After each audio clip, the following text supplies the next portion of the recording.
नमस्कार, आप देख रहे हैं डीटीवी भारत और मैं हूं अभिषेक मिश्रा। चिराग पासवान ने अपने चाचा पशुपति कुमार पारस के खेल को खराब करने के लिए क्या रणनीति बनाई है, इस पूरी रिपोर्ट में हम आपको बताने जा रहे हैं। एक एक कर हम आपको सब कुछ बताएंगे। चिराग पासवान का प्लान तैयार हो चुका है। चिराग पासवान पटना लैंडिंग से पहले बहुत कुछ तय कर चुके हैं और वो सारी जानकारी बिल्कुल सटीकता से हम आपके सामने रखेंगे। पशुपति कुमार पारस के खेल को चिराग कैसे खराब करेंगे, ये बताने से पहले हम आपको थोड़ा फ्लैशबैक में लेके चलते हैं, ज़्यादा दूर नहीं। कल का पूरा घटनाक्रम देखिए।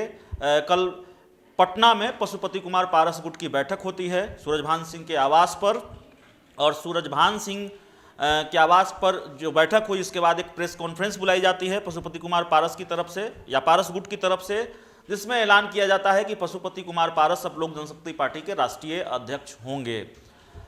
कई सवाल पूछे जाते हैं पशुपति कुमार पारस से और इन सवालों के जवाब देने की बजाय पारस सवालों से ही कन्नी काटते दिखते हैं, बल्कि बौखला जाते हैं, तिलमिला जाते हैं और पत्रकारों के सवालों पर ही भड़क जाते हैं।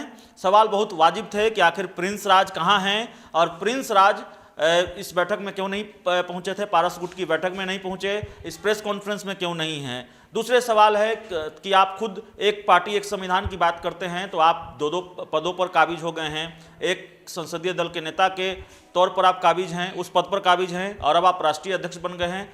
तो इन सवालों से पशुपति कुमार पारस बौखलाए हुए थे। अब इस बौखलाहट का राज क्या है, इस तिलमिलाहट का राज क्या है, इस पूरी रिपोर्ट में हम आपको यह भी बताने जा रहे हैं।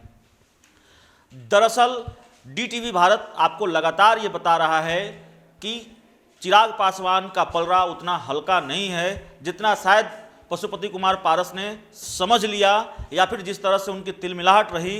क्या वो तिलमिलाहट और बौखलाहट इसलिए भी है क्योंकि चाचा पशुपति कुमार पारस ये समझ रहे हैं कि हमने अधूरी तैयारी में भतीजे से लड़ाई मोल ले ली और कहीं भतीजे का पलड़ा भारी न हो जाए। अब ये सारी बातें क्यों हैं वो मैं आपको सिलसिलेवार तरीके से बताता हूं। देखिए, लोक जनशक्ति पार्टी की जो राष्ट्रीय कार्यकारिणी की बैठक पटना में हुई है, वो बैठक ठीक नहीं है, वो बैठक सही नहीं है, पार्टी के संविधान के हिसाब से नहीं है। ये दावा चिराग पासवान का है और चिराग पासवान की तरफ से ये दावा क्यों है वो हम आपको बता देते हैं। दावा इसलिए है कि लोक जनशक्ति पार्टी की जो राष्ट्रीय कार्यकारिणी के सदस्य हैं उनकी संख्या 70 से 75 के आसपास है, जो बिल्कुल सही संख्या है। वो घटते बढ़ती रहती है इसलिए क्योंकि पार्टी के जो सांसद हैं, पार्टी के जो विधायक हैं, वो भी राष्ट्रीय कार्यकारिणी के सदस्य होते हैं। तो सांसदों की संख्या ज़्यादा होगी, विधायकों की संख्या ज़्यादा होगी, तो राष्ट्रीय कार्यकारिणी की सदस्यों की संख्या बढ़ जाएगी। मौजूदा वक्त में 70 से 75 राष्ट्रीय कार्यकारिणी के सदस्य हैं, जिसमें और राष्ट्रीय कार्यकारिणी के सदस्यों में सांसदों विधायकों के अलावा पार्टी के जो राष्ट्रीय उपाध्यक्ष होते हैं वो होते हैं, पार्टी के जो सभी सचिव होते हैं, पार्टी के जो सभी महासचिव होते हैं वो होते हैं, और फिर पार्टी जिनको तय करती है कि वो इस राष्ट्रीय कार्यकारिणी में होंगे। तो 70 से 75 लोगों की राष्ट्रीय कार्यकारिणी वाली एलजेपी में चिराग पासवान के गुट में 50 से ज़्यादा लोग हैं। राष्ट्रीय कार्यकारिणी के 50 से ज़्यादा सदस्य चिराग पासवान के साथ हैं। और कल पटना में पशुपति कुमार पारस गुट की जो बैठक हुई है उसमें 10 से 15 लोग पशुपति कुमार पारस गुट के साथ हैं। यह दावा भी चिराग पासवान ने किया है। सूरजभान सिंह राष्ट्रीय कार्यकारिणी के सदस्य हैं क्योंकि वो पार्टी के राष्ट्रीय उपाध्यक्ष रहे हैं, लोक जनशक्ति पार्टी के हैं भी, तो जाहिर तौर पर वो पशुपति कुमार पारस के साथ हैं। तो राष्ट्रीय कार्यकारिणी में सदस्यों की जो संख्या है वो चिराग पासवान के साथ ज़्यादा है। अगर चिराग का दावा सही है तो जाहिर है पशुपति कुमार पारस की बेचैनी का राज भी यही है। दूसरा मामला क्या है? दूसरा मामला यह है कि चिराग पासवान ने राष्ट्रीय कार्यकारिणी के जो सदस्य हैं उनसे एक एफिडेविट मंगवाया है, उनसे एक शपथ पत्र मंगवाया है, और उस शपथ पत्र में साफ तौर पर यह लिखा गया है कि हम पार्टी के साथ हैं, हम चिराग पासवान के साथ हैं। तो जाहिर है राष्ट्रीय कार्यकारिणी के जितने सदस्य चिराग पासवान के साथ होंगे, जितने ज़्यादा सदस्य चिराग पासवान के साथ होंगे, और दावे के मुताबिक अगर 50 से ज़्यादा राष्ट्रीय कार्यकारिणी के सदस्य चिराग पासवान के साथ हैं तो जाहिर है चिराग पासवान का पलड़ा भारी है। हम बार बार ये कह रहे हैं कि 5 सांसदों को अपने साथ मिला लेना और पार्टी और संगठन को साध लेना दोनों अलग अलग चीज़ें हैं। पार्टी और संगठन को शिफ्ट कर देना खुद पर और सांसदों को शिफ्ट कर देना अपने गुट में, दोनों अलग अलग बात है। तो सांसद तो शिफ्ट हो गए हैं, पशुपति कुमार पारस का इस मामले में पलड़ा भारी है, संख्या बल उनके पास है, लेकिन संगठन पशुपति कुमार पारस के साथ नजर नहीं आ रहा है। और इसीलिए हम कह रहे हैं, सवाल उठा रहे हैं, क्या अधूरी तैयारी के साथ भतीजे से भिड़ गए चाचा। तो ये पूरा मामला है। तो एक तो चिराग पासवान के साथ जो राष्ट्रीय कार्यकारिणी के सदस्य हैं वो ज़्यादा है।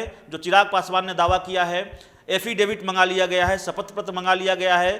चुनाव आयोग में भी चिराग पासवान ने जानकारी दी है कि देखिए ठीक है कि 1/3 से ज़्यादा सांसद पशुपति कुमार पारस के साथ हैं, इसलिए दल बदल कानून के तहत कार्रवाई तो नहीं हो सकती। लेकिन चूंकि राष्ट्रीय कार्यकारिणी की बैठक जो हमने 15 जून को की, यानी जो चिराग पासवान ने 15 जून को राष्ट्रीय कार्यकारिणी की बैठक की, उस बैठक में राष्ट्रीय कार्यकारिणी के 50 से ज़्यादा सदस्य मौजूद थे। जाहिर है हमने कोरम पूरा किया है और जो पार्टी का संविधान है उस संविधान के दायरे में रहकर हमने इस बैठक की प्रक्रिया पूर्ण की है। और इस बैठक में निर्णय लिया गया कि हम इन 5 सांसदों को, यानी पशुपति कुमार पारस, वीणा देवी, महबूब अली कैसर, चंदन सिंह, ये जो तमाम सांसद हैं, प्रिंस राज, उनको पार्टी से बाहर का रास्ता दिखा दिया है। तो जाहिर है ये सांसद तो हैं, लेकिन इनको निर्दलीय सांसद समझा जाए। लोक जनशक्ति पार्टी के सांसद के तौर पर इनको अब मान्यता नहीं दी जानी चाहिए। इनको लोक जनशक्ति पार्टी का सांसद नहीं समझा जाना चाहिए। चिराग पासवान इसके लिए चुनाव आयोग तक गए हैं। चुनाव आयोग को इन्होंने अपनी बैठक की जानकारी, अपने फैसले की जानकारी उन्होंने दी है। चिराग पासवान दूसरी अन्य चीज़ों को लेकर भी चुनाव आयोग जाने वाले हैं। खबर यह भी है कि आज चुनाव आयोग जा सकते हैं। दूसरी तरफ पशुपति कुमार पारस को लेकर भी खबर है कि वो भी चुनाव आयोग जा सकते हैं। तो एफिडेविट जो चिराग पासवान ने मंगाया है वो इसलिए भी कि अगर चुनाव आयोग जाने की ज़रूरत होती है, अगर सुप्रीम कोर्ट जाने की ज़रूरत होती है तो उसका इस्तेमाल किया जा सके, काम आए। तो ये सारी रणनीति है जिससे चिराग पासवान अपने चाचा की मुश्किल बढ़ा रहे हैं।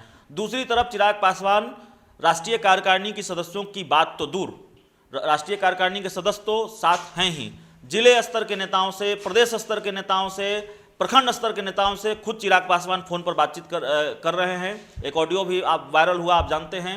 और कई एलजेपी के नेताओं से हमारी बात हुई, उन्होंने दावा किया है कि चिराग पासवान का फ़ोन उनको आया था। कई जिलाध्यक्षों से बात हुई, कई प्रवक्ताओं से बात हुई, उन्होंने कहा कि नहीं, चिराग पासवान ने हमको फ़ोन किया था। और चिराग पासवान एक कार्यकर्ता से बात कर रहे हैं।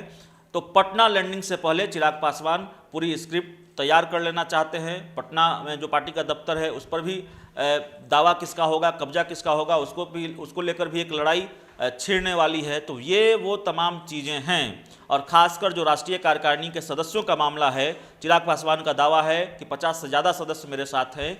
और जो एफिडेविट है जो चिराग पासवान के साथ है, अगर चिराग पासवान ये दावा कर रहे हैं तो जाहिर है वो इतनी हल्की बयानबाजी नहीं करेंगे। और अगर ये मामला सही है, चिराग पासवान का दावा सही है, तो जाहिर तौर पर अगर कोर्ट में ये मामला जाता है, चुनाव आयोग तक ये मामला जाता है, तो शायद पशुपति कुमार पारस का खेल खराब हो सकता है, या पशुपति कुमार पारस का खेल खराब होगा इसका अंदेशा खुद पशुपति कुमार पारस को है। और इसलिए शायद उनकी जो बौखलाहट दिखी, कल तिलमिलाहट दिखी, वो इसी वजह से दिखी क्योंकि उनको शायद ये अंदेशा हो कि चिराग पासवान उनके खेल को खराब कर सकते हैं, उनकी रणनीति को बिगाड़ सकते हैं, उनके प्लान को चौपट कर सकते हैं।